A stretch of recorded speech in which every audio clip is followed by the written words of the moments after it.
वक्रतुंड महाकाय सूर्यकोटि समप्रभ निर्विघ्नं कुरु मे देव सर्वकार्येषु सर्वदा। ओम श्री गणेशाय नमः। राधे राधे भक्तों, आपका स्वागत है हमारे चैनल भक्ति मार्ग में। आज हम आपको गणेश भगवान की कथा सुनाते हैं।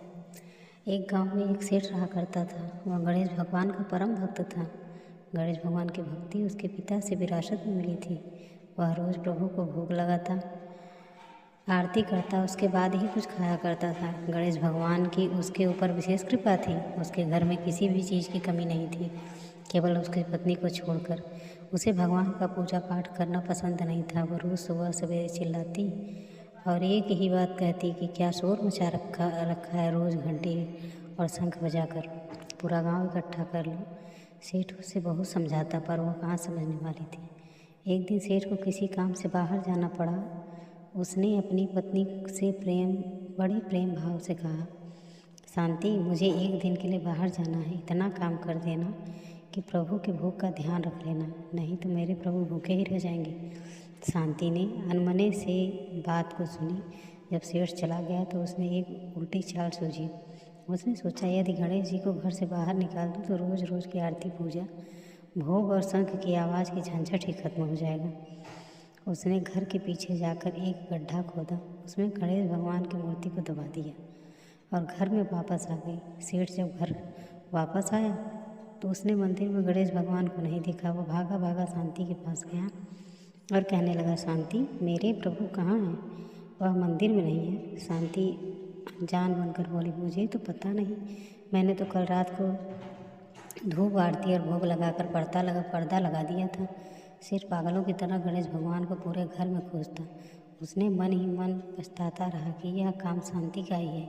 उसे ही मेरी पूजा पाठ पसंद नहीं थी। उसने शांति से कहा, शांति, यदि मेरे प्रभु नहीं मिले तो मैं खाना पीना सब छोड़ दूंगा। शांति को लगा 1-2 दिन नाटक करेंगे, उसके बाद सब ठीक हो जाएगा।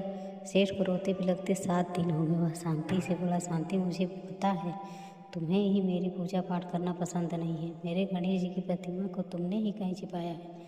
यदि मुझे मेरे गणेश जी नहीं मिले तो मैं कुएं में कूद कर अपनी जान दे दूंगा। अगर शांति मुँह खोलती तो उसका पूरा झूठ पकड़ा जाता। इसलिए वह बोली, आप मुझ पर शक कर रहे हैं? मुझे सच में कुछ नहीं पता, मैं नए प्रतिमा लेकर आती हूँ। पर सेठ को वही प्रतिमा चाहिए थी। फिर वो खुद से लगा। ये सब शोरगुल सुनकर गांव के लोग इकट्ठे होने लगे। लोगों की आस्था भगवान भी देख रहे थे। वह भी अपने भक्त के पास जाने के लिए बेचैन थे। उधर सेठ कुएं की पाल पर चढ़ गया। शांति भागी भागी गणेश भगवान की प्रतिमा गड्ढे से निकालने लगी, पर गड्ढे में गणेश की प्रतिमा थी ही नहीं, क्योंकि गणेश भगवान अपनी प्रतिमा स्वयं निकाल लिए थे। गणेश भगवान बालक का रूप लेकर आए और अपनी प्रतिमा निकाल कर उसके पास पहुँचे और बोले, काका, यही प्रतिमा आपकी है? आप इसे ढूंढ रहे हैं क्या? सेठ के पीछे मुड़कर देखा तो सुंदर सा बालक हाथ में उसके गणेश जी थे। वह पाल से नीचे उतरा और प्रभु को गले से लगाया, रोते रोते स्नान कराया और भगवान के मंदिर में स्थापित किया। वह बालक शांति की तरफ देखकर मुस्करा रहा था। शांति सोच में पड़ गई, इस मूर्ति का पता इस बालक को कैसे चला? सेठ के साथ शांति भी अंदर गई। सेठ ने रोते रोते बड़े भाव से गणेश भगवान को स्थापित किया, पूजा करी और उस बालक का खूब धन्यवाद किया। बालक, जो कि स्वयं भगवान थे, वह बोले, काका, क्या मुझे भोग नहीं लगाओगे? शंभू भागा भागा गया और भोग लेकर आया। जैसे ही भोग लेकर आया, उसने देखा कि बालक वहाँ से जा चुका था और तेज प्रकाश गणेश भगवान की प्रतिमा से उदित हो रहा था। शांति को अपना भूल का पश्चाताप होने लगा। वह समझ गए कि स्वयं गणेश भगवान अपनी प्रतिमा लेकर स्थापित होने आए थे, मुझे दर्शन देने आए थे। दोनों भाव विभोर हो गए। उस रात भगवान ने उसे दर्शन दिया और कहा, मेरे साथ साथ शुभ लाभ, रिद्धि सिद्धि और सुख वैभव और लक्ष्मी जी सदा सदा तुम्हारे घर में निवास करेंगे। तुम सदा दुखियों की सेवा करना। इस प्रकार से शंभू की भक्ति अमर हो गई। दोस्तों, भक्तों, गणेश भगवान की कथा सुनने मात्र से सारे संकट दूर हो जाते हैं, क्योंकि वो विघ्न के हरता हैं, हमारे कष्टों को दूर करने वाले हैं।